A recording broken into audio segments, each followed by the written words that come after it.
आप कितना भी करोगे ना, न्यू प्रोडक्ट्स ब्रांड्स के लॉन्च होते हैं, लेकिन उसमें से जो आपको बिजनेस आता है वो आपको देगा सिंगल रोटेशन जी। हम हमारे प्रोडक्ट्स को वो हिसाब से लगाते हैं कि मेरे को मिनिमम मंथ में मिनिमम 2 रोटेशन मिलना चाहिए, तो वो मेरा प्रॉफिटेबल प्रोडक्ट है जी।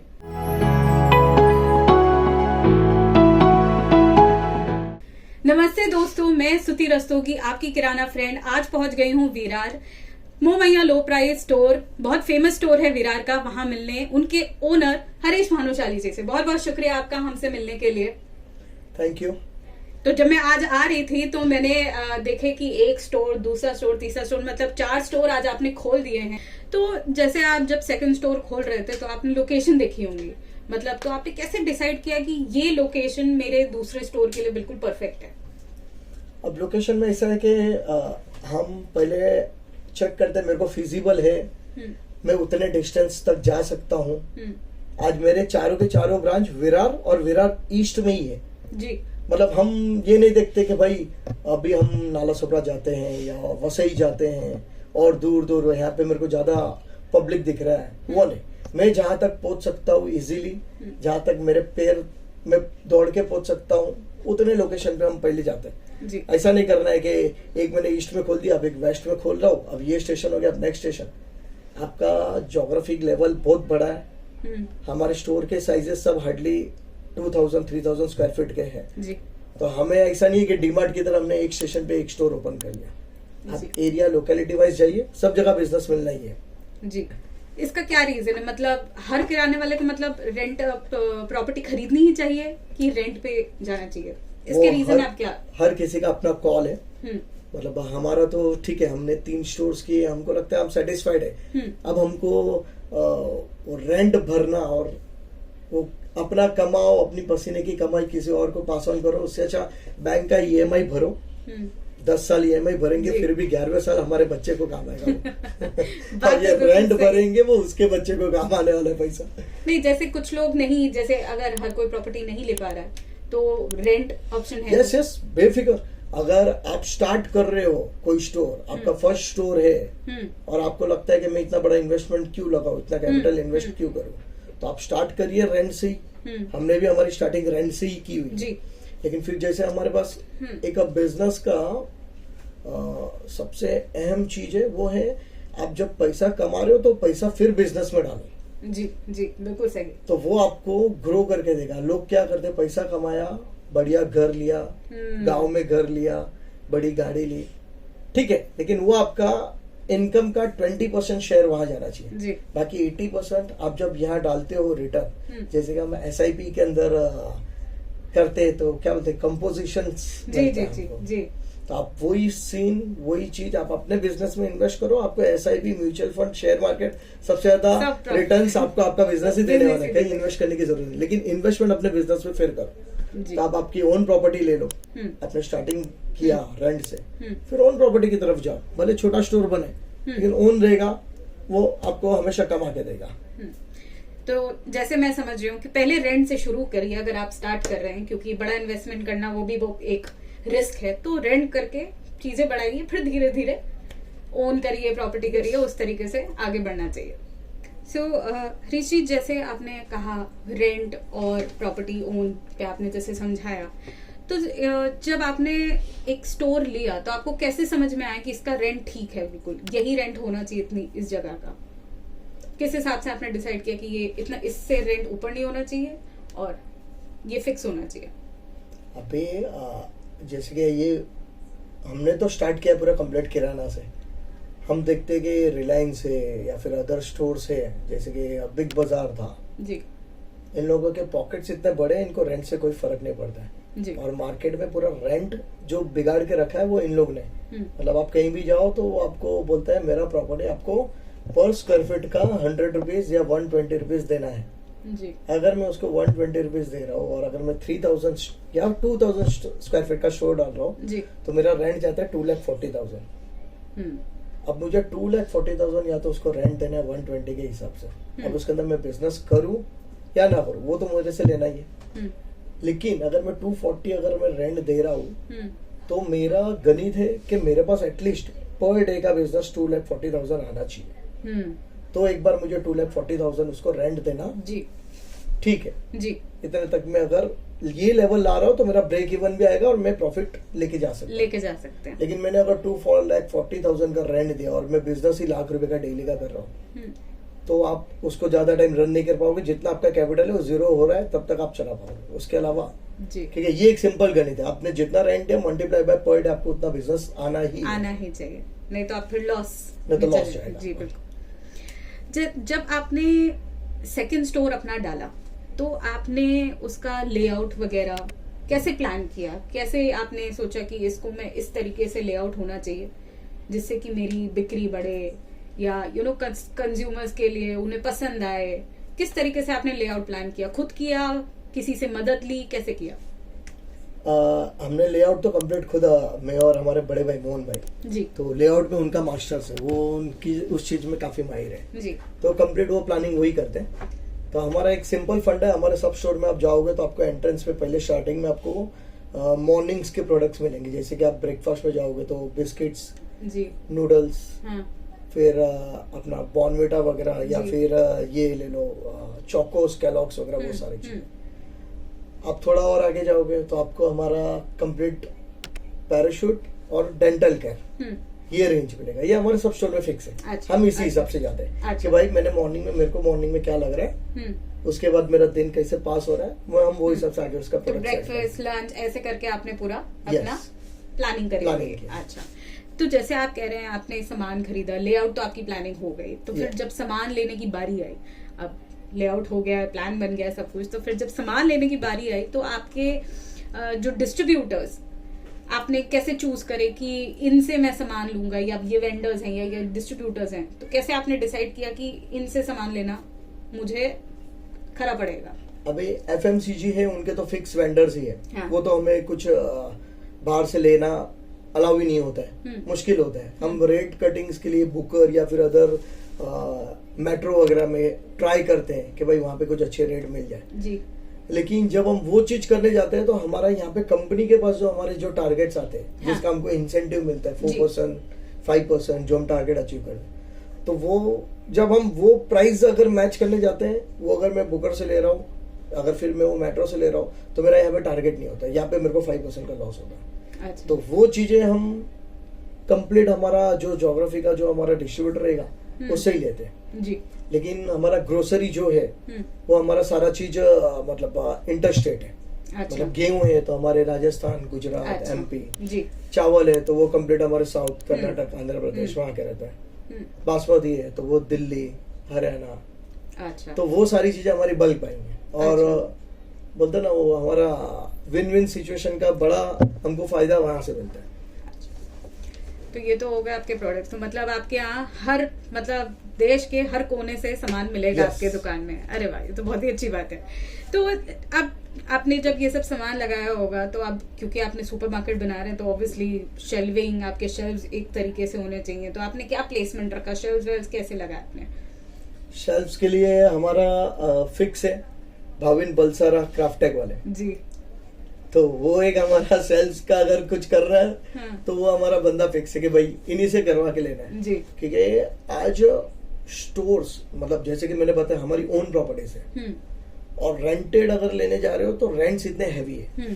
तो हम भाविन भाई से जब शेल्फ बनवाते हैं ना, भाविन भाई हमको पहले बोलेंगे आप उसके ऊपर कितना वेट डालने वाले हो।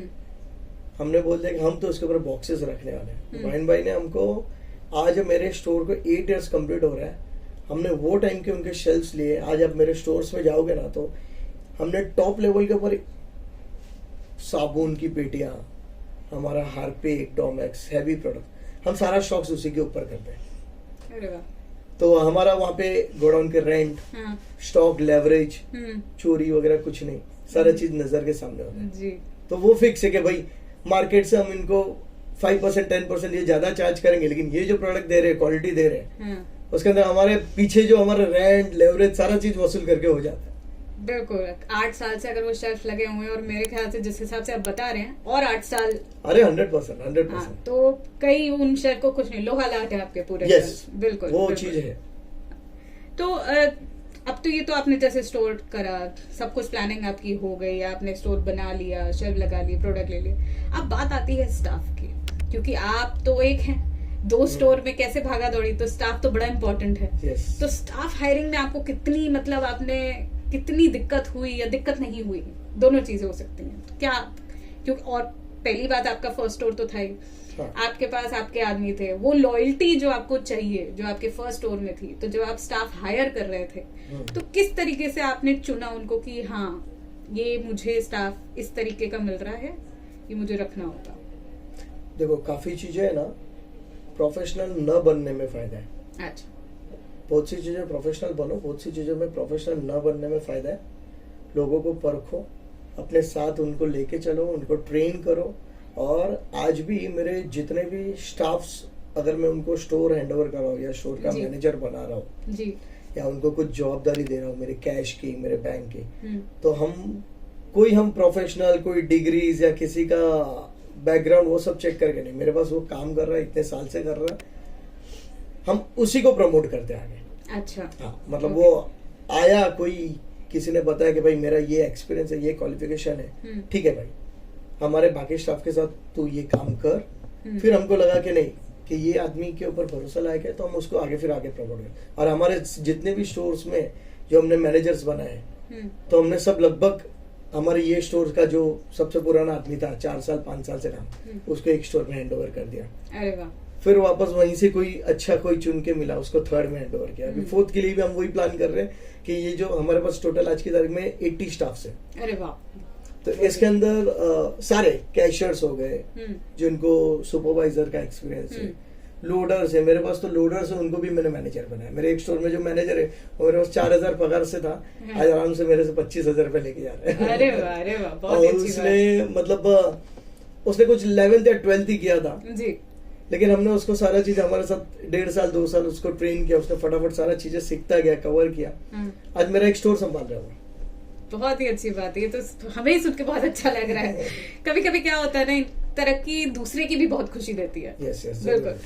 तो जैसे आप कह रहे, तो मतलब मैं समझती हूँ कि आपके जो स्टोर में आप मिक्स एंड मैच करके रखते हैं, नया और पुराना साथ रखते हैं। यस, है ना, कि पुराने की लॉयल्टी, पुरानी का जो एक्सपीरियंस है वो नया सीखेगा, जिस हिसाब से आप आगे बढ़ते हैं। तो उस हिसाब से आप, मतलब आपके लिए भी आसान पड़ जाता होगा कि इतनी मुझे नजर नहीं रखना पड़ेगा, क्योंकि एक मेरा बंदा है जो लॉयल्टी से जा रहा है और एक नया है जो संभाल लेगा। तो उस तरीके से आप मैनेज करते हैं। आप तो ट्रेनिंग के हिसाब से अगर मैं सोचूं तो आप ट्रेन करते हैं अपने, जैसे लॉयल्टी वाले जो आपके साथ आदमी 5 साल से हो, वो उनको ट्रेन करते हैं, इस तरीके से आप करते हैं कि आप खुद भी ट्रेन करते हैं? कैसा होता है कि जो बुद्धि बोलते हैं ना, वो गॉड गिफ्टेड है जी। अपन बोलते हैं ना, एक ही माँ के 2 बच्चे हैं, लेकिन दोनों के अंदर डिफरेंस रहता है। बिल्कुल, तो वो गॉड गिफ्टेड है। तो आज मेरे पास कभी कभार ऐसा आता है, कोई नया है ना, वो भी पुराने से आगे निकल जाता है। वो अपने आप की मेहनत शो करता है। जी, ये तो है। और जो मेहनत करता है उसकी मेहनत दिखती है। तो हमारे पास लगभग, तो मेरे पास जो पुराने स्टाफ है वही सब स्टाफ को ट्रेन करते रहते हैं। फिर वो स्टार्टिंग में उसने जुड़ा, वो कैशियर के लिए काम कर रहा है, लेकिन वही बोलेगा सर इसके अंदर है एक्स फैक्टर, हम इसको कैशियर से इसको हम इधर GRN के लिए बिठा सकते हैं। तो उसको GRN की वो ट्रेनिंग देगा। उसने डेटा एंट्री वगैरह सीखा, तो उसको एक एक चीज वो ट्रेनिंग देते हैं। अच्छा। तो वो एक है कि वो उसके अंदर की खूबी है, हम उसको सिर्फ देखते हैं, परखते हैं और उसको वो हिसाब से आगे प्रमोट करते हैं।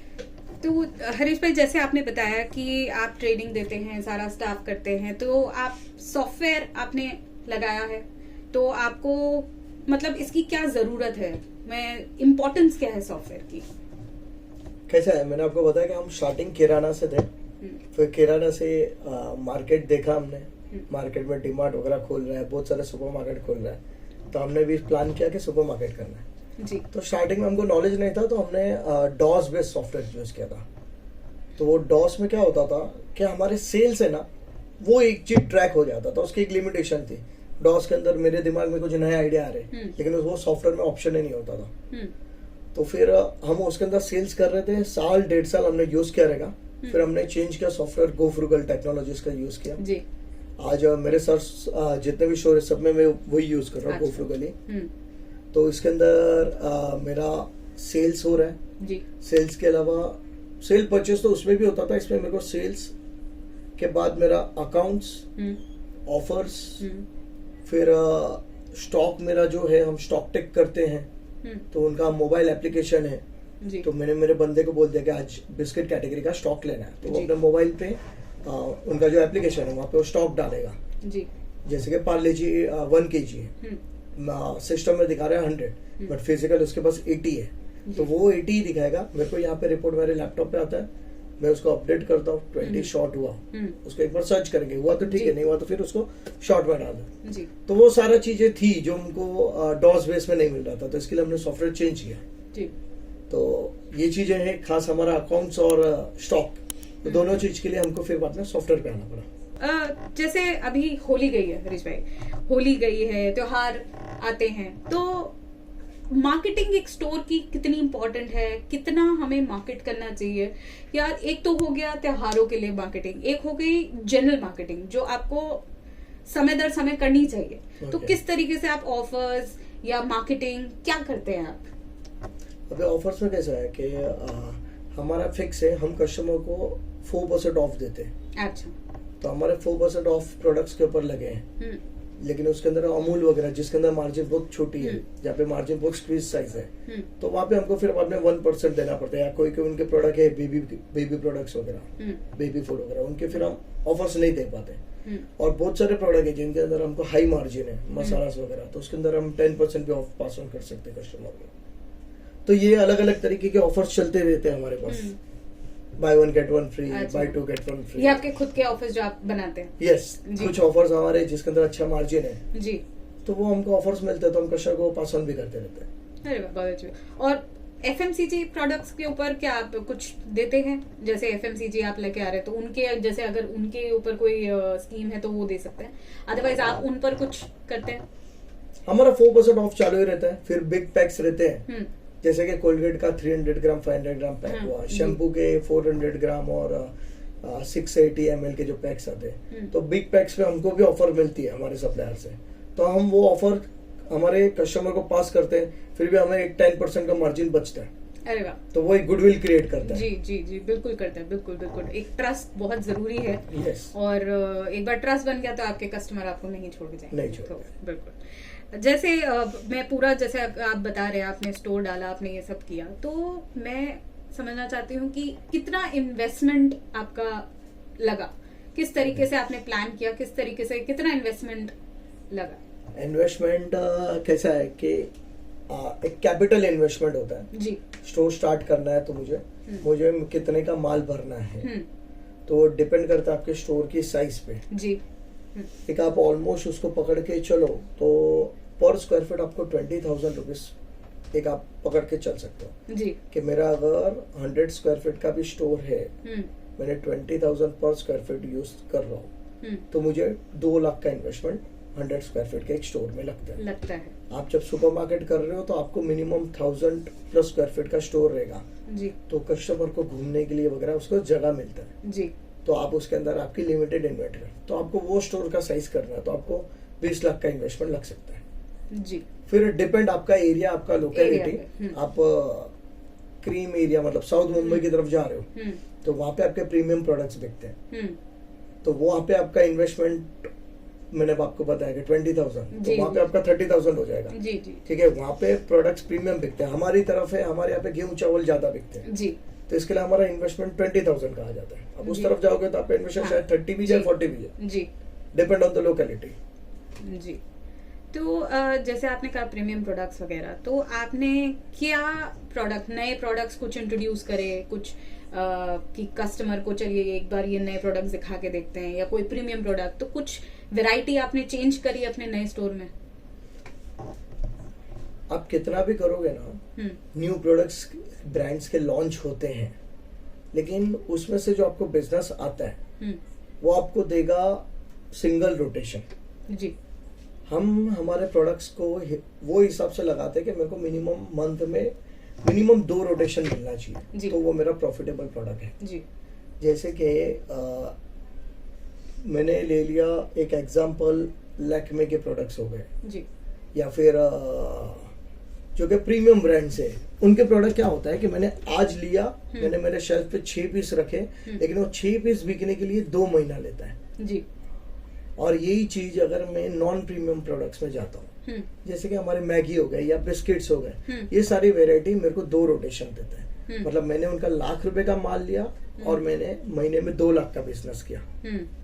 और जबकि हम ये प्रोडक्ट्स में प्रीमियम में जाते हैं, वहां पे मैंने ₹1,00,000 का माल लिया और मैंने 2 महीने में ₹1,00,000 का बिजनेस किया। तो वहां पे आपकी ROI टूटती है जी।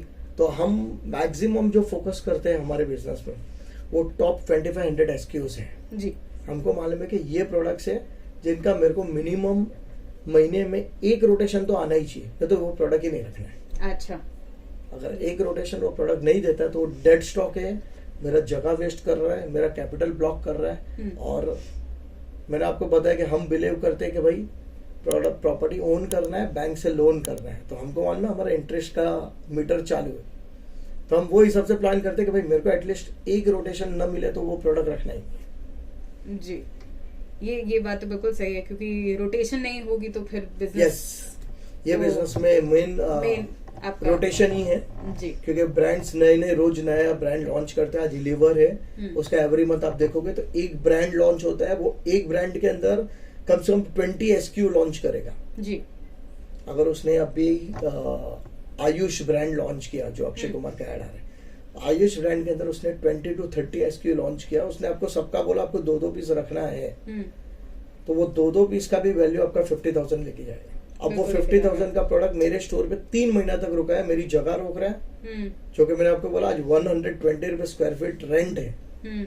उसने मेरी जगह रोकी, वहां पे मेरे को नुकसान किया उसने, मेरा कैपिटल रोका, क्योंकि लीवर का डिस्ट्रीब्यूटर है, वो बोलेगा भाई आपको जो भी प्रोडक्ट आया मेरे को मेरा पेमेंट 7 दिन में चाहिए, बिल्कुल चाहिए, बिल्कुल। तो उसने मेरा कैपिटल रोका, मेरी जगह रोकी, नहीं बिका।